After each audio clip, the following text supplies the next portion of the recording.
Hey, what's up mga idol? So, nandito tayo ngayon sa OJS Gym dito sa San Fernando, Pampanga. So, meron tayong isang tropa na gustong magpa-physique check.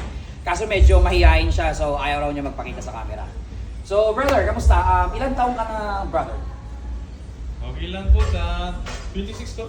26 ka na. So, ilan taong ka na nag-workout? 1 year and 3 months. 1 year and 3 months. So, kamusta naman yung naging progress mo, bro? Medyo matagal-tagal na rin, no? So, ano nag-start ka mag-workout? Ilang timbang mo? 70 ako ng coach, 70. 70. So, ngayon, anong timbang mo? 250 kilos coach. 250 kilos? Grabe. Pwede bang check natin, pakita natin sa camera yung physique mo?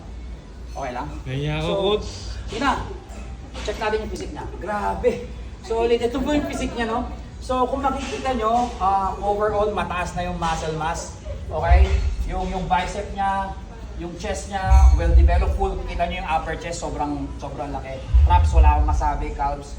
So, great physique, bro. So, Thank you coach. siguro, ito lang yung kailangan mong improve, bro. Mukhang hindi ka nagtututbrush eh. So, medyo dala sa torsipagan mo lang yung pagtututbrush. But overall, bro, great physique, no? Sige. So, baka may questions ka ba, bro? Wala na coach. So, Okay. na yun, coach. Yung bayo mo na lang, susundin mo na lang. Yung pagkatutbrush. Good, bro. So, thank you, bro. Thank you coach, thank you. No problem. Okay.